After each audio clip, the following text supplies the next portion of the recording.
إن الحمد لله نحمده ونستعينه ونستغفره ونؤمن به ونتوكل عليه ونعوذ بالله من شرور أنفسنا ومن سيئات أعمالنا من يهده الله فلا مضل له ومن يضلله فلا هادي له وأشهد أن لا إله إلا الله وحده لا شريك له وأشهد أن محمدا عبده ورسوله يا أيها الذين آمنوا اتقوا الله حق تقاته ولا تموتن إلا وأنتم مسلمون يا أيها الناس اتقوا ربكم الذي خلقكم من نفس واحدة وخلق منها زوجها وبث منهما رجالا كثيرا ونساء واتقوا الله الذي تساءلون به والأرحام إن الله كان عليكم رقيبا يا أيها الذين آمنوا اتقوا الله وقولوا قولا سديدا يصلح لكم أعمالكم ويغفر لكم ذنوبكم ومن يطع الله ورسوله فقد فاز فوزا عظيما أما بعد فإن خير الحديث كتاب الله وخير الهدى هدى محمد صلى الله عليه وسلم وشر الأمور محدثاتها وكل محدثة بدعة وكل بدعة ضلالة وكل ضلالة في النار أعوذ بالله السميع العليم من الشيطان الرجيم من همزه ونفخه ونفثه بسم الله الرحمن الرحيم ومن يطع الله والرسول فأولئك مع الذين أنعم الله عليهم من النبيين والصديقين والشهداء والصالحين وحسن أولئك رفيقا محترم بزرگوں، دوستوں اور پردہ نشین خواتین اسلام اور پیارے بچوں، تمام قسم کی تعریف و توصیف اس اللہ وحدہ لا شریک لائق و سزاوار ہے جو ہمارا خالق، رازق اور مالک ہے۔ بعدہ لاکھوں کروڑوں درود و سلام نازل ہو تمام انبیاء اور رسل پر، خصوصاً ہمارے آخری نبی جناب محمد الرسول اللہ صلی اللہ علیہ وسلم پر، جنہوں نے اللہ کے حکم کے مطابق اللہ کے دین کو ہم تک پہنچایا، جنت و جہنم کا فرق سمجھایا، جنت کی ترغیب دلائی اور جہنم سے ڈرایا، اور دنیا میں جینے کا صحیح طریقہ اور صحیح سلیقہ سکھلایا۔ حضرات، ربیع الاول کا مہینہ آتے ہی بدعات و خرافات کا ایک سلسلہ شروع ہو جاتا ہے۔ نبی کی محبت کے نام پر ابھی ہم لوگوں نے اس مہینے میں دیکھا اور کل بھی دیکھا، جب سے مہینہ شروع ہوا ہے، اور ہم لوگوں نے کل بھی دیکھا نبی کی محبت کے نام پر سڑکوں پر اتر جانا، سڑکوں کو جام کر دینا، گانا بجانا، بے حیا اور بے قسم لوگوں کی طرح اس میں ناچنا، ہفتہ بھر پہلے ہی سے بڑے بڑے اسپیکروں میں تمام گلی کوچوں کے درمیان اسے رکھ کر شرکیہ نعتیں، اور پھر اسی طرح اس میں گانے بجا کر لوگوں کو تکلیف پہنچانا۔ حضرات، نبی کی محبت کے نام پر یہ میلاد اور اس سے جڑی ہوئی جو بھی بدعتیں ہمارے معاشرے میں لوگ انجام دیتے ہیں، یہ نبی کی محبت تو دور کی بات، بلکہ یہ پیارے نبی صلی اللہ علیہ وسلم کو اور دین اسلام کو بدنام کرنے والی چیز ہے۔ اس لیے کہ نبی کی محبت کا ثبوت بدعتوں کے ذریعے نہیں دیا جاتا، نبی کی محبت کا ثبوت ان طریقوں سے نہیں دیا جاتا، ان طریقوں سے پیارے نبی صلی اللہ علیہ وسلم نے محبت کرنا نہیں سکھایا۔ حضرات، یہ جو اعمال دنیا کر رہی ہے یا دنیا والے جو کر رہے ہیں، یہ نبی کی محبت دلانے والے بھی نہیں، یہ نہ ہی نبی کا ساتھ دلانے والے ہیں، یہ نہ ہی جنت میں لے جانے والے ہیں، اور یہ اعمال نبی سے دور کرنے والے ہیں، یہ اعمال اللہ رب العالمین کے دیدار سے محروم کرنے والے ہیں۔ صحیح مسلم کی حدیث ہے، پیارے نبی صلی اللہ علیہ وسلم فرماتے ہیں کہ کل روز قیامت پیارے نبی صلی اللہ علیہ وسلم حوض کوثر پر لوگوں کو، اپنے امتیوں کو پانی پلا رہے ہوں گے کہ ایسے موقع پر کچھ لوگ آئیں گے، پیارے نبی صلی اللہ علیہ وسلم کہتے ہیں کہ جب وہ لوگ حوض کوثر کے قریب پہنچیں گے تو فرشتے انہیں روک دیں گے، فرشتے انہیں روک دیں گے۔ پیارے نبی صلی اللہ علیہ وسلم کہیں گے انہیں آنے دو، یہ تو میرے اپنے اصحاب ہیں، یہ تو میرے اپنے لوگ ہیں، انہیں آنے دو۔ فرشتے کہیں گے اے اللہ کے نبی، آپ کو نہیں پتا، آپ کو نہیں معلوم آپ کے آ جانے کے بعد ان لوگوں نے کیا کیا نئی چیزیں کی، کیا کیا نئے کام کیے ان لوگوں نے، دین میں کیا کیا ان لوگوں نے تبدیلیاں کر لی۔ حضرات دین میں دین کے نام پر کوئی نئی چیز کی جائے، آدمی کو وہ اچھی بھی لگے، آدمی کو وہ پسند بھی آئے، لیکن یاد رکھ لیجیے وہ دین کا حصہ نہیں ہو سکتی۔ فرشتے کہیں گے اللہ کے رسول آپ کے بعد ان لوگوں نے دین میں تبدیلی کر لی، دین میں نئے نئے کام کیے ان لوگوں نے۔ پھر نبی صلی اللہ علیہ وسلم فرمائیں گے سحقا سحقا لمن بدل بعدی، سحقا سحقا لمن غیر بعدی۔ اور وہ لوگ دور ہو جائیں، یہ لوگ دور ہو جائیں جنہوں نے میرے بعد دین میں تبدیلی کر لی، جنہوں نے میرے بعد دین میں تبدیلی کر لی، دین میں نئے نئے کام ایجاد کر لیے، یا یوں کہیے دین میں بدعتیں ایجاد کر لی، یا دین کے کسی مسئلے کو بدل کر رکھ دیا، ایسے لوگ دور ہو جائیں۔ حضرات اس حدیث سے بات بالکل واضح ہوتی ہے کہ نبی کی محبت کے نام پر ہو یا کسی اور چیز کے نام پر ہو، بندگی کے نام پر ہو یا ثواب کے نام پر ہو، یا اللہ رب العالمین کی بندگی کے نام پر ہو، کسی بھی نام پر ہو، اگر اس سے نہ نبی کی محبت ملتی ہے، اس سے نہ نبی کی محبت ملتی ہے، اور نہ ہی نبی صلی اللہ علیہ وسلم کے ہاتھوں حوض کوثر پر جام پینا نصیب ہوتا ہے۔ حضرات ہم آخرت کی ہماری سب سے بڑی کامیابی جو ہے وہ یہ کہ ہم جہنم سے بچا لیے جائیں اور جنت میں بھیج دیے جائیں۔ رب العالمین نے فرمایا فمن زحزح عن النار وادخل الجنۃ فقد فاز وما الحیاۃ الدنیا الا متاع الغرور۔ جو آدمی جہنم سے دور کر لیا جائے، جہنم سے بچا لیا جائے اور جنت میں بھیج دیا جائے، حقیقت میں یہی لوگ کامیاب ہونے والے ہیں۔ اور جنت میں جانے والوں میں حقیقی خوش قسمت لوگ وہ ہیں، جنتیوں میں بھی مثالی جنتی وہ ہیں، جنتیوں میں بھی باکمال جنتی وہ ہیں جنہیں جنت میں جانے کے بعد اللہ اور اس کا رسول دونوں جنت میں مل جائے۔ یعنی جس بندے کو جنت میں جانے کے بعد اللہ رب العالمین کے دیدار کے ساتھ ساتھ آپ صلی اللہ علیہ وسلم کی صحبت، آپ صلی اللہ علیہ وسلم کی رفاقت اور آپ صلی اللہ علیہ وسلم کے ساتھ جنت میں مل جائے، تو اس سے بڑی اور کوئی نعمت نہیں ہو سکتی۔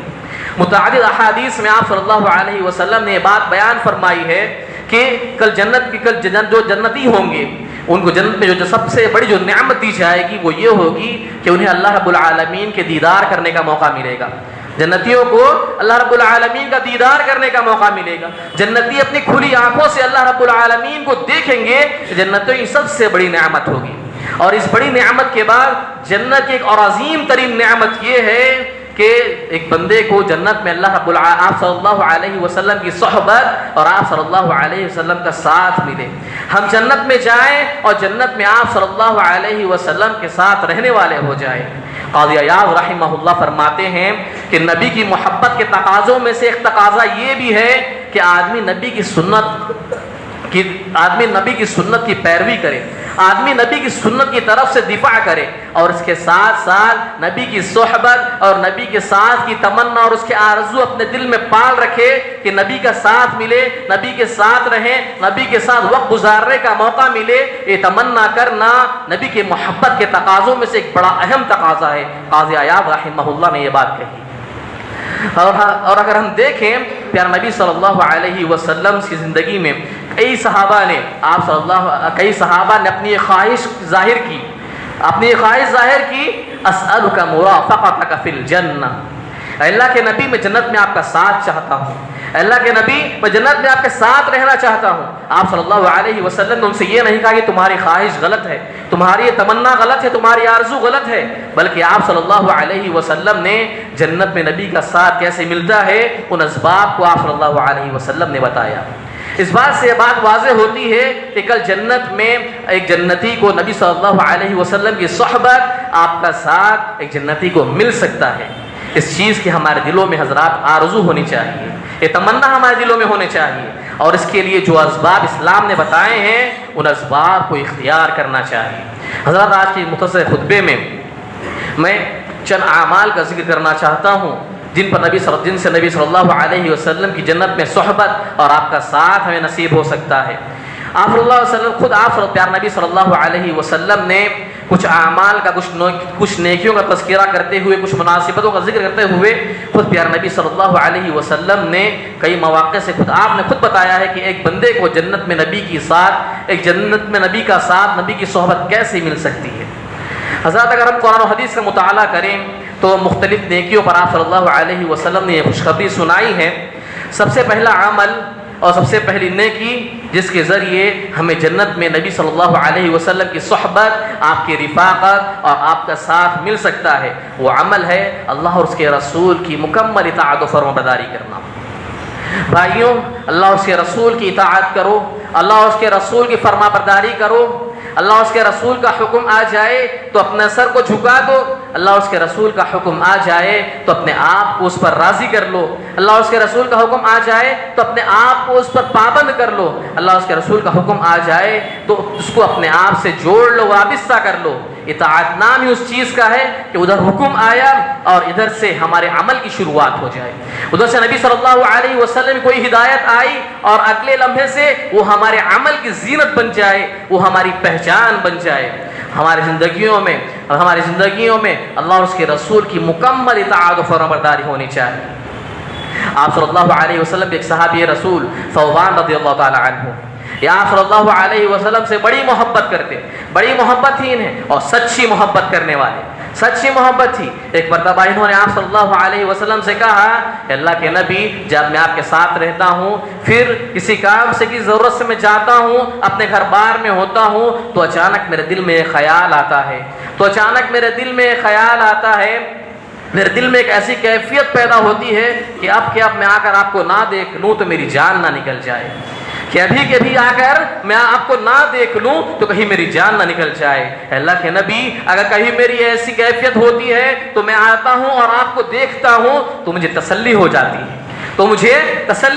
ہے، لیکن اللہ کے نبی جب ہم جنت میں جائیں گے، اللہ اکبر، کتنا یقین ہے دیکھیں صحابی کو، اللہ کے نبی جب ہم جنت میں جائیں گے آپ کا مقام کہاں ہوگا اور میرا مقام کہاں ہوگا، میں کیسے آپ سے ملاقات کروں گا، میں کیسے آپ سے بات چیت کروں گا، اللہ کے نبی جنت میں میرا کیا ہوگا۔ طبرانی کی روایت ہے آپ صلی اللہ علیہ وسلم خاموش ہو گئے،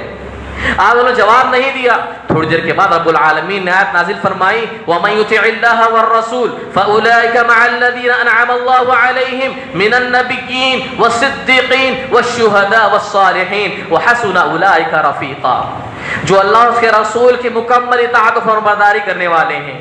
جو لوگ اللہ اور اس کے رسول کے حکم کے آ جاننے کے بعد اپنے سروں کو جھکا دیتے ہیں، اطاعت شعار ہو جاتے ہیں، اطاعت شعار ہیں جو لوگ، آگے فرمایا فَأُولَٰئِكَ مَعَ الَّذِينَ أَنْعَمَ اللَّهُ عَلَيْهِمْ، اللہ رب العالمین ان لوگوں کو ان کے ساتھ رکھے گا جن پر اللہ رب العالمین نے انعام کیا ہے۔ وہ کون لوگ ہیں؟ من النبیین، سب سے پہلے نبی ہیں، والصدیقین، صدیقین ہیں، والشہداء والصالحین، اور اس کے بعد شہداء ہیں، اور پھر اس کے بعد نیک لوگ ہیں۔ یعنی جو اللہ اور اس کے رسول کی مکمل اطاعت و فرمانبرداری کرنے والے ہیں وہ لوگ القیامت کے دن نبیوں کے ساتھ ہوں گے، قیامت کے دن نبیوں کے ساتھ ہوں گے، صدیقین کے ساتھ ہوں گے، شہداء کے ساتھ ہوں گے، اور نیک لوگوں کے ساتھ ہوں گے۔ حضرات، اللہ اور اس کے رسول کی مکمل اطاعت و فرمانبرداری ہونی چاہیے، ہماری زندگیوں میں اللہ اور اس کے رسول کی مکمل فرمانبرداری ہونی چاہیے، یہ سب سے پہلا سبب تھا۔ اسی طرح دوسرا عمل یا دوسری نیکی جس کے ذریعے ہم نبی کی صحبت، جنت میں ہم نبی کی صحبت، نبی کی رفاقت اور نبی کا ہمیں ساتھ مل سکتا ہے، وہ ہے نبی سے سچی محبت کرنا، وہ ہے نبی سے سچی محبت کرنا، زبان سے زیادہ دل و دماغ سے محبت کرنا، ایک ایسی محبت کہ جس کی خوشبو ہمارے عمل میں نظر آئے، ہمارے ہاتھوں سے وہ کام ہو جو نبی کی محبت کی نشانی، جو نبی کی محبت کی نشانی بن جائے، ہم اپنے پیروں سے اس طرف چل کر جائے جو نبی کی محبت کی نشانی بن جائے۔ حضرات، لوگ اسے دیکھ کر کہیں کہ یہ اس کے ظاہر سے پتہ چلتا ہے کہ نبی سے کتنی زیادہ محبت کرنے والا ہے، اس لیے کہ اس کے ہر کام میں نبی کی سنت نظر آتی ہے، اس کے ہر کام میں نبی کا رنگ نظر آتا ہے، اور یہ نبی سے سچی محبت کرنے والا ہے۔ انس بن مالک فرماتے ہیں رضی اللہ عنہ کہ ایک مرتبہ ایک صحابی رسول آپ صلی اللہ علیہ وسلم کی خدمت میں حاضر ہوئے، انہوں نے آپ صلی اللہ علیہ وسلم سے پوچھا، اللہ کے رسول متی الساعہ، اللہ کے رسول قیامت کب آئے گی؟ اللہ کے رسول قیامت کب آئے گی؟ آپ صلی اللہ علیہ وسلم نے کہا قیامت کے بارے میں پوچھ رہے ہو، تم نے کیا تیاری کر رکھی ہے؟ کیا تیاری تم نے کی ہے جو قیامت کے بارے میں پوچھ رہے ہو؟ صحابی نے کہا اللہ کے رسول عمل تو کچھ زیادہ نہیں ہے، عمل تو کچھ زیادہ نہیں ہے، لیکن ایک بات ہے، میں اللہ اور اس کے رسول سے سچی محبت کرتا ہوں، میں اللہ اور اس کے رسول سے سچی محبت کرتا ہوں، اللہ کے نبی میں آپ سے سچی محبت کرتا ہوں۔ آپ صلی اللہ علیہ وسلم نے ان سے کہا اگر یہی بات ہے تو سنو، انت مع من احببت، انت مع من احببت، کہ تم جس سے محبت کرتے ہو کل تم اسی کے ساتھ رہو گے، یعنی کل قیامت کے دن وہ آدمی اسی کے ساتھ ہوگا جس سے وہ محبت کرتا ہے۔ آج ہم اپنے محبت کا معیار دیکھیں، ہم کس سے محبت کر رہے ہیں؟ ہمارے آئیڈیل نمونہ کون ہے؟ صحابہ ہیں، اللہ کے نبی ہیں، یا پھر وہی وہ ننگا ناچ کرنے والے ہاں فلمی ستارے یا کرکٹرز ہیں؟ آج ہم اپنا جائزہ لیں میرے بھائیوں۔ حضرات، محبت یہ صرف دلی جذبے کا نام نہیں ہے، یہ محبت صرف زبانی دعوے کا نام نہیں ہے، محبت صرف زبانی دعوے کا نام نہیں ہے، وہ محبت ادھوری ہے، وہ محبت ناقص ہے، اس محبت میں ابھی کمی ہے جو دل میں تو آ جائے، جو دل میں تو بس جائے، زبان پر تو آ جائے، لیکن جس محبت جو ظاہر میں کسی انسان کے ظاہر میں دکھائی نہ دے، یعنی وہ محبت انسان کے اعمال میں نظر نہ آئے، اس محبت میں بھی کمی ہے، وہ ادھوری ہے ایسی محبت۔ ہم جانتے ہیں ابو طالب نے آپ صلی اللہ علیہ وسلم سے جو کوئی کم محبت نہیں کی تھی، یہ وہ محبت تھی جس نے آپ صلی اللہ علیہ وسلم کے دل میں جگہ تو بنائی، لیکن نبی ہونے کی حیثیت سے اپنے بھتیجے پر ایمان لانے والی محبت نہ بن سکی، یہ وہ محبت نہ بن سکی، وہ محبت ابو طالب کے وہ کام نہ آئی جو کام ایک مومن کی آ سکتی ہے، یعنی جنت میں لے جانے والی اور جنت میں نبی کی صحبت دلانے والی محبت نہ بن سکی۔ میرے بھائیوں، نبی سے ایسی محبت کرو، سچی محبت کرو نبی سے ایسی محبت کرنے والے بنو کہ وہ محبت تمہاری صبح میں نظر آئے، وہ محبت تمہاری شاموں میں نظر آئے، وہ محبت تمہارے اعمال میں نظر آئے، وہ محبت تمہارے گفتگو میں نظر آئے، وہ محبت تمہارے زندگی کے ہر اعمال میں نظر آئے۔ نبی سے ایسی محبت کرنی چاہیے میرے بھائیوں۔ حضرات، یہ دوسرا سبب تھا۔ اسی طرح تیسری نیکی یا تیسرا عمل جس کے ذریعے ہم جنت میں نبی کا ساتھ، ہمیں جنت میں نبی کی صحبت اور نبی کی مرافقت مل سکتی ہے، نبی نے فرمایا وہ یہ ہے کہ آدمی کثرت سے نمازیں پڑھا کرے، آدمی کثرت سے نمازیں پڑھا کرے۔ اس سے مراد نفل نماز ہے، اس سے مراد نفل نماز ہے۔ جو فرض نمازیں وہ سب کو پڑھنی ہی ہے، جو فرض نمازیں ہیں وہ سب کو پڑھنی ہی ہیں، لیکن جو نوافل ہیں اس کا کثرت سے اہتمام ہونا چاہیے، نوافل کا ہمیں کثرت سے اہتمام کرنا چاہیے۔ حدیث قدسی ہے، آپ صلی اللہ علیہ وسلم فرماتے ہیں کہ اللہ رب العالمین نے فرمایا میرا بندہ مجھ سے قربت حاصل کرنے کے لیے جس چیز کو بھی ذریعہ بناتا ہے اس میں میرے فرض کیے ہوئے عمل سے زیادہ کوئی دوسرا ذریعہ مجھے پسند نہیں۔ یعنی ایک بندہ اللہ رب العالمین کے سب سے زیادہ قریب فرائض کے ذریعے ہوتا ہے، فرض عبادتوں کو انجام دے کر اللہ رب العالمین کہتا ہے کہ ایک بندہ فرائض کے ذریعے میرے سب سے زیادہ قریب ہوتا ہے۔ اور اللہ رب العالمین آگے فرماتا ہے فرائض کے بعد ایک بندہ جب نفل عبادت کرتا ہے، نفل عبادت کے ذریعے میرا قرب حاصل کرتا ہے، میرے قریب ہوتا ہے، رب العالمین فرماتا ہے وما یزال عبدی یتقرب الی بالنوافل، نفل کے ذریعے بندہ میرے اتنے قریب ہو جاتا ہے حتی احبہ، یہاں تک کہ میں اس سے محبت کرنے لگتا ہوں۔ اللہ اکبر۔ رب العالمین فرماتا ہے میں اپنے بندے سے محبت کرنے لگتا ہوں۔ حضرات، ایک تو فرائض ہیں، فرائض کو چھوڑ کر جو بھی عبادات ہیں ان کا شمار نوافل میں ہوتا ہے،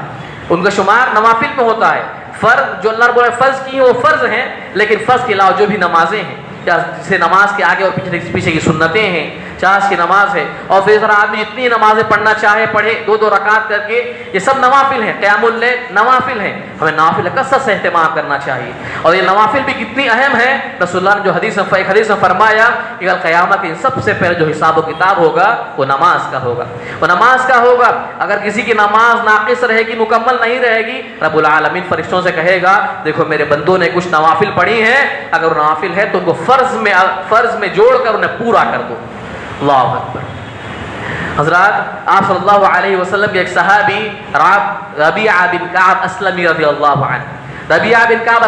اللہ عنہ، وہ فرماتے ہیں کہ آپ صلی اللہ علیہ وسلم کے ساتھ رہا کرتے تھے، آپ صلی اللہ علیہ وسلم کے ساتھ رات گزارا کرتے تھے، آپ صلی اللہ علیہ وسلم کے ساتھ رہتے آپ کی خدمت کیا کرتے تھے، جب آپ رات میں اٹھتے تو آپ کو وضو کا پانی وغیرہ دیا کرتے، آپ کی خدمت کیا کرتے تھے۔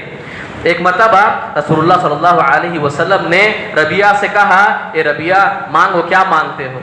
ربیعہ مانگو کیا مانگتے ہو، پوچھو کیا پوچھتے ہو۔ سبحان اللہ، صحابہ سے بڑا فقیہ، صحابہ سے بڑا سمجھدار، صحابہ سے زیادہ سمجھدار، صحابہ سے بڑا عالم آج تک نہ کوئی پیدا ہوا ہے اور نہ پیدا ہو سکتا ہے۔ سمجھ دیکھیں کتنی گہری ہے، موئے کا استعمال دیکھیں کتنا اچھا کرتے ہیں۔ جب رسول اللہ نے پوچھا ربیعہ مانگو کیا مانگتے ہو، حضرت ربیعہ نے کہا اسألک مرافقتک فی الجنہ،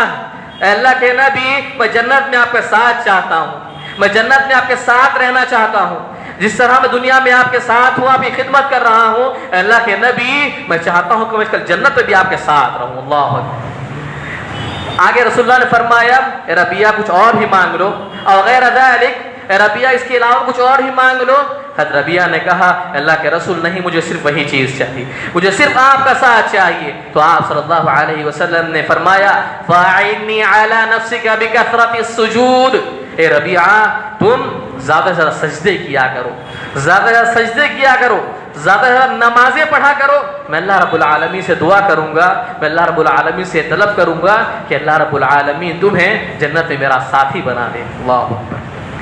حضرات اسی طرح ایک اور عمل، ایک اور چوتھی نیکی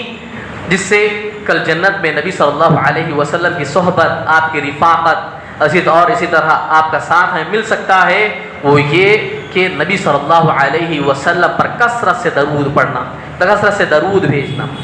حضرات ایک تو وہ لوگ ہیں جنہوں نے درود کے نام پر بدعتیں ایجاد کی ہوئی ہیں، اور دوسری طرف یہ بھی سچائی ہے کہ ہمارے زندگیوں میں درود بہت ہی کم ہے۔ دوسرے لوگوں نے درود کے نام پر بدعتیں ایجاد کی ہیں، اور یہ بھی سچائی ہے کہ ہمارے زندگی میں درود بہت ہی کم ہے، بہت ہی کم ہے۔ آپ صلی اللہ علیہ وسلم چاہے کہ ہم آپ صلی اللہ علیہ وسلم کثرت سے درود پڑھیں، کثرت سے درود بھیجیں۔ سنن نسائی کی روایت ہے، ابو طلحہ انصاری رضی اللہ عنہ بیان فرماتے ہیں کہ ایک مرتبہ آپ صلی اللہ علیہ وسلم ہمارے پاس آئے، آپ صلی اللہ علیہ وسلم بہت خوش نظر آ رہے تھے، آپ کے چہرے پر خوشی نمایاں تھی، بہت خوش نظر آ رہے تھے۔ صحابہ نے پوچھا اللہ کے رسول آج آپ بہت خوش نظر آ رہے ہیں، آج آپ بہت خوش نظر آ رہے ہیں، اس سے پہلے عموماً ہم آپ کو ایسا نہیں دیکھتے۔ اللہ کے رسول نے کہا ہاں۔ پھر فرمایا جبریل میرے پاس آئے تھے، جبریل میرے پاس آئے تھے اور انہوں نے مجھ سے کہا اے محمد آپ کے رب کا فرمان ہے کہ اے محمد کیا آپ اس چیز سے، آپ اس بات سے راضی نہیں ہیں کہ آپ کی امت میں سے کوئی شخص آپ پر ایک مرتبہ درود بھیجے گا، کوئی آپ پر ایک مرتبہ درود پڑھے گا تو اللہ رب العالمین اس پر 10 مرتبہ درود بھیجے گا۔ اسی طرح آپ کی امت میں سے کوئی آپ پر ایک مرتبہ سلام بھیجے گا، اللہ رب العالمین اس پر 10 رحمت نازل فرمائے گا۔ اللہ اکبر۔ یعنی اگر ہم ایک مرتبہ آپ صلی اللہ علیہ وسلم درود بھیجیں یا درود پڑھیں تو اللہ رب العالمین ہم پر 10 مرتبہ درود بھیجے گا۔ مطلب یہ ہے کہ اللہ رب العالمین فرشتوں کے سامنے ہماری تعریف کرے گا، اور ایک مرتبہ اگر ہم سلام بھیجیں تو اللہ رب العالمین ہم پر 10 رحمت نازل فرمائے گا۔ اسی طرح ایک دوسرے حدیث میں آپ صلی اللہ علیہ وسلم فرمایا ما من عبد یصلی علی الا صلت علیہ الملائکہ، یعنی ایک بندہ جب تک آپ صلی اللہ علیہ وسلم درود پڑھتا رہتا ہے، جب تک آپ صلی اللہ علیہ وسلم درود بھیجتا رہتا ہے، تب تک فرشتے اس شخص کے لیے دعائیں کرتے رہتے ہیں، فرشتے جن کی دعائیں کبھی رد نہیں ہوتی۔ حضرات اگر ہم چاہتے ہیں کہ فرشتے ہمارے لیے دعا کریں تو ہمیں چاہیے کہ ہم زیادہ سے زیادہ آپ صلی اللہ علیہ وسلم پر درود پڑھیں۔ حضرات نبی صلی اللہ علیہ وسلم پر درود پڑھنے کی بہت سارے فضیلتیں ہیں، وقت نہیں کہ ان سارے فضیلتوں کو آپ کے سامنے بیان کروں۔ اس میں سے ایک بڑی فضیلت رسول اللہ نے فرمایا ان اول الناس بیوم القیامہ اکثرهم علی صلاۃ، یعنی کل قیامت کے دن جو لوگ میرے سب سے زیادہ قریب ہوں گے، جو لوگ میرے سب سے زیادہ قریب ہوں گے وہ لوگ ہوں گے جو مجھ پر سب سے زیادہ درود بھیجتے ہیں، وہ لوگ جو مجھ پر سب سے زیادہ درود بھیجتے ہیں، کل قیامت کے دن وہ لوگ میرے سب سے زیادہ قریب ہوں گے۔ حضرات علامہ ابن قیم رحمہ اللہ اپنی کتاب جلاء الافہام کے اندر تقریباً انہوں نے 40 مقامات ذکر کیے ہیں، 40 مقامات ذکر کیے ہیں جہاں پر نبی صلی اللہ علیہ وسلم پر درود بھیجنا سنت ہے۔ اسی طرح اور نبی صلی اللہ علیہ وسلم نے خاص کر جمعہ کے دن اس کی خاص طور سے جمعہ کے دن آپ صلی اللہ علیہ وسلم نے اس کی تلقین فرمائی کہ آدمی زیادہ جمعہ کے دن آپ صلی اللہ علیہ وسلم پر درود بھیجے۔ حضرات، اور یہ نبی صلی اللہ علیہ وسلم کی جنت میں صحبت اور آپ کی رفاقت دلانے والا ایک عمل ہے، تو ہمیں چاہیے کہ ہم زیادہ آپ صلی اللہ علیہ وسلم پر درود بھیجیں۔ حضرات، اسی طرح ایک اور عمل، پانچویں نیکی یا پانچواں عمل جس کے ذریعے ہمیں جنت میں نبی کی صحبت اور نبی کا ساتھ اور نبی کی رفاقت مل سکتی ہے، وہ حسن اخلاق ہے، اچھے اخلاق ہیں۔ اچھے اخلاق ہیں، اخلاق یعنی ہمارے جو معاملات ہیں اسلام کے موافق ہوں۔ اسلام نے جو ہمیں سکھائے ہیں ایک آدمی کے کیسے اخلاق ہونے چاہیے، اسلام کے موافق ہوں۔ پیارے نبی صلی اللہ علیہ وسلم نے حدیث میں فرمایا، ان من احبکم الی واقربکم منی مجلسا یوم القیامہ فاحسنکم اخلاقا، یعنی رسول اللہ صلی اللہ علیہ وسلم نے فرمایا، تم میں میرے نزدیک سب سے زیادہ محبوب اور سب سے زیادہ چہیتا اور کل قیامت کے دن میری قربت کو سب سے زیادہ اختیار کرنے والا، سب سے میرا قریب اور میری مجلسوں میں بیٹھنے والا، میرے سب سے زیادہ قریب بیٹھنے والا وہ ہوگا جو تم میں اخلاق میں سب سے بہتر ہو، جو تم میں اخلاق میں سب سے بہتر ہو۔ سر آج ہم نے کیا ہے، عبادتوں کو صرف دین اسلام مطلب عبادتیں ہی سمجھ لی ہیں، دین اسلام کا مطلب صرف عبادتیں ہم نے سمجھ لی ہیں آج۔ لیکن حضرات، اگر جس کے اخلاق اچھے نہیں اس کی عبادتیں ادھوری ہیں، جس کے اخلاق اچھے نہیں ہیں وہ اچھا مسلمان نہیں ہو سکتا۔ جس آدمی کے اخلاق اچھے ہوں وہی اچھا مسلمان ہے۔ ہاں، چلنے پھرنے سے لے کر اٹھنے بیٹھنے سے لے کر بڑوں کے معاملات، چھوٹے کے معاملات، پڑوسیوں کے حقوق، اپنے بیوی کے حقوق، اپنے شوہر کے حقوق، بچوں کے حقوق، حتیٰ کہ ہمارے گلی کوچوں میں پھرنے والے وہ کتا اور بلی، اسلام نے ان کے ساتھ بھی ہمیں حسن اخلاق سے پیش آنے کی تعلیم دی ہے۔ حضرات، اگر ہم چاہتے ہیں کہ ہم جنت میں ہمیں نبی کا ساتھ ملے، ہم نبی کے ساتھ رہیں، تو ہمیں چاہیے کہ ہم اپنے اخلاق کو بہت ہی بلند و بالا کریں، ہم اب بااخلاق بنیں، اپنے اخلاق کو سدھاریں۔ اسی طرح چھٹی نیکی اور چھٹا وہ عمل نبی صلی اللہ علیہ وسلم نے فرمایا جس کے ذریعے ہمیں جنت میں نبی کی صحبت اور نبی کی رفاقت اور نبی کا ساتھ مل سکتا ہے۔ نبی صلی اللہ علیہ وسلم نے فرمایا، کسی یتیم کی کفالت کرنا، کسی یتیم کی کفالت کرنا۔ یا نبی صلی اللہ علیہ وسلم نے فرمایا، انا وکافر الیتیم کہاتین، کل قیامت کے دن میں اور یتیموں کی کفالت کرنے والا ایسے ہوں گے، ایسے ہوں گے۔ رسول اللہ صلی اللہ علیہ وسلم نے اپنی انگلیوں سے اشارہ کرتے ہوئے فرمایا۔ حضرات، وہ یتیم اپنا قریبی ہو یا وہ کوئی پرایا یتیم ہو، قریبی کیسے؟ باپ کا انتقال ہو گیا ہے، ماں اس بچے کی پرورش کر رہی ہے، ماں اس بچے کی کفالت کرتی ہے، وہ بچہ اس کا اپنا ہے، لیکن باپ کے انتقال کر جانے کی وجہ سے وہ یتیم ہے۔ بھائی اپنے چھوٹے بھائی بہنوں کی دیکھ بھال کرتا ہے، ان کی کفالت کرتا ہے، اس کے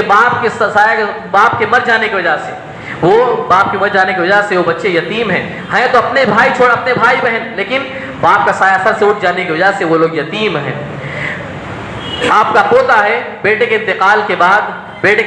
کے بعد آپ اس کی کفالت کرتے ہیں، آپ اس کی دیکھ بھال کرتے ہیں، پوتے کی حیثیت سے آپ اس کی دیکھ بھال ہی کریں گے ہی، لیکن باپ کے مر جانے کی وجہ سے وہ ایک یتیم ہے، باپ کے مر جانے کی وجہ سے وہ یتیم ہے، آپ اس کی کفالت کرتے ہیں۔ پھر اسی طرح وہ جس سے آپ کی کوئی رشتہ داری نہیں ہے، جس کی آپ کی کوئی جان پہچان نہیں ہے، محض صرف یتیم ہونے کی حیثیت سے آپ اس کی کفالت کرتے ہیں، اس کی دیکھ بھال کرتے ہیں، پورے ذمہ داری کے ساتھ، پورے اہتمام کے ساتھ اس کی ذمہ داریوں کو نبھاتے، اس کی ذمہ داریوں کو پورا کرتے ہیں۔ رسول اللہ صلی اللہ علیہ وسلم نے فرمایا، میں اور وہ شخص کل جنت میں ایسے ہوں گے۔ صحابی نے کہا، رسول اللہ صلی اللہ علیہ وسلم نے اپنی شہادت کی انگلی اور درمیانی انگلی کی طرف اشارہ کرتے ہوئے فرمایا، میں اور وہ شکل جنت میں ایسے ہوں گے، یعنی ایک انگلی کے بعد جو دوسری انگلی آتی ہے، اتنا قریب ہی میں اور یتیم کا کفالت کرنے والا ہم لوگ ایک ساتھ رہیں گے۔ حضرات، یہاں پر ایک بات بتاتا چلوں کہ صرف پیسے دے کر کفالت کرنا، بے خبر ہو جانا یہ کفالت نہیں ہے۔ باپ ہونے کی حیثیت سے ہم اس کی ذمہ داریوں کو پورا کریں، اس کے جذبات اور احساسات کو پورا کریں، یعنی اس کے سر پر شفقت سے ہاتھ رکھیں اور اپنا وقت نکالیں، اس کے ساتھ کھیلنے کودنے اور اسی طرح سیر و تفریح کے لیے اس کے ساتھ وقت نکالیں، پورے اہتمام کے ساتھ، پوری ذمہ داری کے ساتھ ہم کفالت کریں، اس لیے کہ یہ عمل جنت میں نبی کا ساتھ دلانے والا اور جنت میں نبی کی صحبت دلانے والا عمل ہے۔ اسی طرح پیارے نبی صلی اللہ علیہ وسلم نے ساتواں جو عمل بتایا، پیارے نبی صلی اللہ علیہ وسلم نے کہا کہ آپ کی 2 بیٹیاں ہیں یا 3 بیٹیاں ہیں یا دو سگی بہنیں ہیں یا 3 سگی بہنیں ہیں، اچھی طرح سے ان کی تربیت کرنا، ان کی ذمہ داریوں کو پورا کرنے والا کل جنت میں میرے ساتھ ہوگا۔ پیارے نبی صلی اللہ علیہ وسلم نے فرمایا۔ حضرات کو ہمیں چاہیے کہ اپنے بچیوں کی صحیح تربیت کریں، ان کو اسلام کی جو بنیادی تعلیمات ہیں انہیں دیں۔ جس طرح ہم انہیں اچھا کپڑا پہناتے ہیں، اچھا کھلاتے ہیں، اس سے پہلے ہم انہیں صحیح اچھی تربیت دیں، اچھے اخلاق دیں، صحیح عقیدہ دیں، انہیں دینی تربیت انہیں دیں، اچھے سے اچھا انہیں اخلاق دیں اور دین کی تعلیم انہیں دیں۔ اسی طرح پیارے نبی صلی اللہ علیہ وسلم نے 8واں جو عمل بتایا، پیارے نبی صلی اللہ علیہ وسلم نے کہا جس عمل کے ذریعے، یعنی وہ عمل جس کے ذریعے ہمیں جنت میں نبی کی صحبت اور نبی کا ساتھ مل سکتا ہے، پھر نبی نے کہا کہ دعا کرنا۔ ہم مانگے اللہ رب العالمین سے کہ اللہ رب العالمین تو ہمیں جنت میں نبی صلی اللہ علیہ وسلم کی صحبت عطا فرما، تو ہمیں جنت نصیب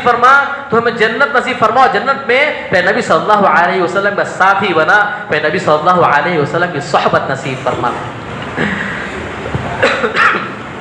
حضرت ابوبکر رضی اللہ عنہ فرماتے ہیں کہ ایک مرتبہ آپ صلی اللہ علیہ وسلم اور حضرت ابوبکر و عمر تینوں مسجد میں پہنچے۔ ابھی نماز کا وقت نہیں تھا، تینوں مسجد میں پہنچے، دیکھا عبداللہ بن مسعود نماز پڑھ رہے ہیں۔ عبداللہ بن مسعود کو معلوم نہیں پیچھے آپ صلی اللہ علیہ وسلم ہیں اور آپ کے ساتھ ابوبکر و عمر دونوں موجود ہیں۔ آپ صلی اللہ علیہ وسلم نے پیچھے سے کہا، اے عبداللہ بن مسعود تم مانگو آج تمہاری دعا قبول ہوگی، ابن مسعود مانگو آج اللہ تمہاری دعا قبول کرے گا۔ پھر آپ صلی اللہ علیہ وسلم حضرت ابوبکر و عمر کے ساتھ آپ صلی اللہ علیہ وسلم واپس چلے گئے۔ پھر دوسرے دن ابوبکر صدیق رضی اللہ عنہ دوڑے حضرت عبداللہ مسعود کے پاس آئے، اور کہا دیکھو کل ایسا معاملہ ہوا تھا، ہم لوگ آئے تھے، اللہ کے نبی نے جو کہا کہ تم بتاؤ تم نے کیا دعا کی ہے، بتاؤ تو صحیح تم نے کیا دعا مانگی۔ عبداللہ مسعود نے کہا میں نے 3 چیزیں مانگی ہیں، اللہم انی اسألک ایمان لا یرتد۔ سب سے پہلی چیز کیا ہے؟ عبداللہ مسعود نے کہا میں نے وہ چیز مانگی، اللہ رب العالمین تو مجھے ایسا ایمان دے، ایسا مضبوط ایسا ٹھوس ایمان دے مجھے کہ میں کہیں مرتد نہ ہو سکوں، کہا دوسری چیز یہ مانگی وَنَعِيمًا لَا يَنْفَدْ، اللہ رب العالمین تو مجھے ایسی نعمتیں عطا فرما جو نعمتیں کبھی ختم ہونے والی نہ ہو، اور تیسری چیز وَمُرَافَقَةَ مُحَمَّدٍ فی اعلی جنت الخلد، تیسری چیز میں نے یہ مانگی اے اللہ رب العالمین تو ہمیشہ کی جنت میں مجھے نبی کا ساتھ چاہیے، مجھے نبی کا ساتھ دے، مجھے